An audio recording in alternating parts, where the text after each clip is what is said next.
Hello, Mohankumar fans പോലുള്ള സിനിമകൾക്ക് ശേഷം തന്റെ ട്രാക്ക് മാറ്റിയ ജിസ് ജോയിയുടെ ഏറ്റവും പുതിയ സിനിമ കാസർഗോഡ് പോലുള്ള സിനിമകളിൽ തലവെച്ച് പരാജയത്തിന്റെ കൈപ്പറഞ്ഞ ആസിഫ് അലി മടങ്ങിവരവ് പ്രതീക്ഷിക്കുന്ന സിനിമ. വെള്ളിമൂങ്ങയിലൂടെ ഉയർന്നു വന്ന് പ്രേക്ഷകരുടെ ഇഷ്ടതാരമായി മാറി തുണ്ട് പോലുള്ള സിനിമകളിലൂടെ മങ്ങിപ്പോയ ബിജു മേനോൻ തിരിച്ചുവരവ് പ്രതീക്ഷിക്കുന്ന സിനിമ. കുറെ അധികം പേർക്ക് പ്രതീക്ഷ നൽകിയ സിനിമയാണ് തലവൻ. തലവന്റെ വിശേഷങ്ങൾ എന്തൊക്കെയാണ്, തലവൻ സിനിമ എങ്ങനെ ഉണ്ടായിരുന്നു എന്ന് നമുക്ക് നോക്കാം. Welcome to jungle vines. എടാ എന്ന് ചോദിച്ചാൽ എന്താടാ എന്ന് ചോദിക്കുന്ന രണ്ട് പോലീസുകാർ, ഒരാൾ SI മറ്റേയാൾ CI. അവർ രണ്ടുപേരും ഒരേ സ്റ്റേഷനിൽ എത്തിപ്പെട്ടാലോ? അതും പോരാഞ്ഞ് അവരിൽ ഒരാൾ ഒരു കുറ്റകൃത്യത്തിന്റെ നിഴലിൽപ്പെട്ടാലോ? ആ കുറ്റകൃത്യം അന്വേഷിക്കുന്നത് മറ്റേയാളാണെങ്കിലോ? അവിടെയാണ് തലവൻ കഥ പറഞ്ഞു തുടങ്ങുന്നത്. സിനിമ തുടങ്ങുമ്പോൾ സഫാരിയിലെ ചരിത്രം എന്നിലൂടെ എന്നതുപോലെ പ്രോഗ്രാമിൽ വോളണ്ടറി റിട്ടയർമെന്റ് എടുത്ത DYSP ഉദയഭാനു കഥ പറയുകയാണ്.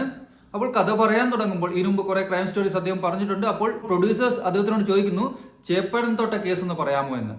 ആദ്യം വിസമ്മതിക്കുന്ന ഉദയഭാനു പിന്നീട് സമ്മതിക്കുന്നു.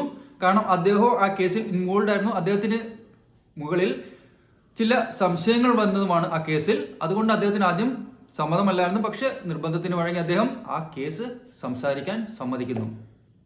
ആ ചേപ്പണത്തോട്ട കേസിലാണ് ഈ CIയും SIയും ഇൻവോൾവ് ആയത്. ആനന്ദ് തേവർക്കാട്ടും ശരത് പെരുമ്പാവൂറും ചേർന്ന് കഥയും തിരക്കഥയും എഴുതിയിരിക്കുന്ന ഈ സിനിമയുടെ ഡയലോഗ്സ് എഴുതിയിരിക്കുന്നത് ജിസ് ജോയ് തന്നെയാണ്. Sharan Velayudhan DOP, background score Deepak Dev. Background സ്കോറിന്റെ കാര്യം എടുത്തു തന്നെ പറയണം. കാരണം ഈ സിനിമയിലെ പല സീൻസും എലവേറ്റ് ചെയ്യുന്നതിലും ആ സീനിലേക്ക് പ്രേക്ഷകനെ പിടിച്ചിരുത്തുന്നതിലും ഒരു നല്ല റോൾ ബാക്ക്ഗ്രൗണ്ട് സ്കോറിൻ്റെതായിട്ടുണ്ട്. ബിജു മേനോനെയും ആസിഫ് അലിയും കൂടാതെ കോട്ടയം നസീർ, ദിലീഷ് പോത്തൻ, പ്രൊഡ്യൂസറായ അരുൺ നാരായണൻ, ജാഫർ ഇടുക്കി, മിയ, അനുശ്രീ ഇവരൊക്കെയാണ് അഭിനയിച്ചിരിക്കുന്നത്. ഇതിൽ കോട്ടയം നസീറിന്റെ കാര്യം എടുത്തു പറയണം. കാരണം അദ്ദേഹം അത്ര ഗംഭീരമായിട്ടാണ് ആ നെഗറ്റീവ് ഷെയ്ഡുള്ള ക്യാരക്ടർ ചെയ്തിരിക്കുന്നത്. അദ്ദേഹം നമ്മൾ മുൻപ് കണ്ട മിമിക്രിക്കാരനാണെന്ന് പറയത്തേയില്ല. ആ രീതിയിലാണ് ആ രൂപം, ആ വേഷം അദ്ദേഹം പകർന്നാടിയിരിക്കുന്നത്. തലവൻ എന്ന ഈ സിനിമ തുടങ്ങുമ്പോൾ കാണുന്ന പ്രിമേസ്, കാണുന്ന അന്തരീക്ഷം നമ്മൾ ഇതുവരെ കണ്ട ക്രൈം ത്രില്ലേഴ്സിൽ നിന്ന് വ്യത്യസ്തമാണ്. ആ രീതിയിലുള്ള ഒരു കഥ പറച്ചിൽ തുടക്കത്തിൽ കാണുമെങ്കിലും പതിയെ അത് നമ്മൾ മുൻപ് കണ്ടിട്ടുള്ള രീതിയിലേക്ക് തന്നെ മാറുന്നു. നമ്മൾക്ക് സംശയിക്കാൻ വേണ്ടി കുറെ അധികം കഥാപാത്രങ്ങൾ ഇട്ടു തരുന്നു. ഇവരാണോ ക്രിമിനൽ, ഇവരാണോ ക്രിമിനൽ, ഇവരാണോ ക്രൈം ചെയ്തതെന്ന് തെറ്റിദ്ധരിപ്പിക്കാനുള്ള ചില ശ്രമങ്ങൾ ഉണ്ടാകുന്നുണ്ട്. അനാവശ്യമായ സംഭവങ്ങൾ ഇടയ്ക്കേക്ക് എടുത്തിടുന്നു. സോ ദാറ്റ് കാണുന്ന കാഴ്ചക്കാരൻ വിചാരിക്കും ഇതും അതുമായിട്ട് ലിങ്ക് ഉണ്ടെന്ന്. പലപ്പോഴും ലിങ്ക് ഉണ്ടാവാറില്ല, നമ്മൾ മുമ്പും കണ്ടിട്ടുള്ളത് തന്നെയാണ്.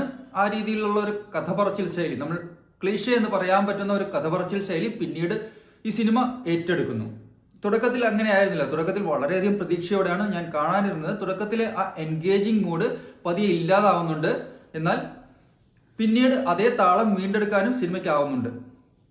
പിന്നെ ജിസ് ജോയ് ആയതുകൊണ്ടാണെന്ന് തോന്നുന്നു ഒരു സീനിൽ അനാവശ്യമായിട്ട് പാട്ട് ഇട്ടിട്ടുണ്ട്. സിനിമ ഒരു ത്രില്ലിംഗ് മോഡിലേക്ക് മാറുകയും സിനിമ എലവേറ്റ് ചെയ്യപ്പെടുകയും ചെയ്യുമ്പോൾ പാട്ട് ഇടയ്ക്ക് കയറി വരുന്നത് ആ സിനിമയുടെ താളം തെറ്റിക്കും, ആ സിനിമയെ സ്ലോ പേസ്ഡ് ആക്കും. അല്ലെങ്കിൽ ആ സിനിമയിലേക്കുള്ള പ്രേക്ഷകന്റെ ഇൻവോൾവ്മെന്റിനെ അഫക്റ്റ് ചെയ്യുന്നത്.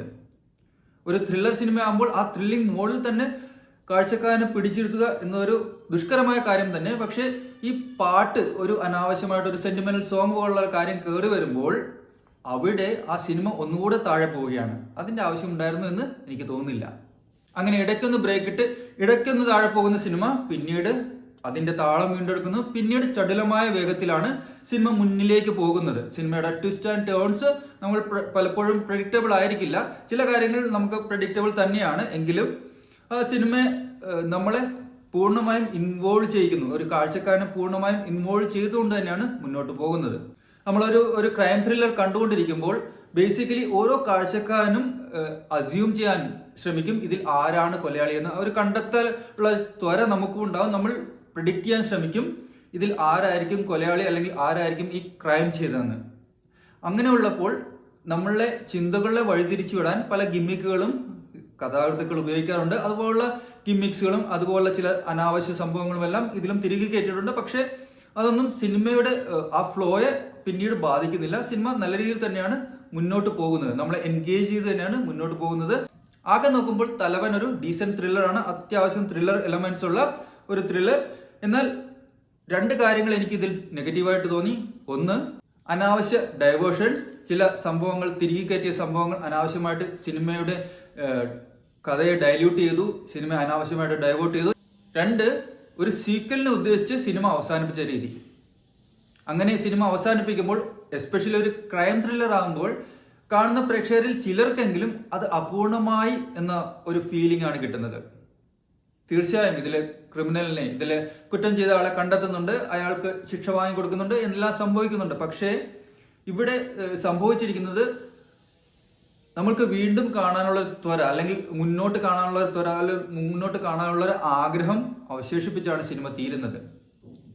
അങ്ങനെ ചെയ്യുമ്പോൾ അതൊരു കംപ്ലീറ്റ് അല്ലാത്തൊരു അവസ്ഥ, ഒരു അപൂർണമായ ഫീലിംഗ് നമുക്ക് കിട്ടും, ഈ കാഴ്ചക്കാരന് കിട്ടും. അത് സിനിമയെ ദോഷകരമായി ബാധിക്കാൻ സാധ്യതയുണ്ടെന്നാണ് ഞാൻ വിശ്വസിക്കുന്നത്. കാരണം എന്നെപ്പോലുള്ള പ്രേക്ഷകനാണെങ്കിൽ അതൊരു കംപ്ലീറ്റഡ് സാറ്റിസ്ഫാക്ഷൻ കിട്ടില്ല.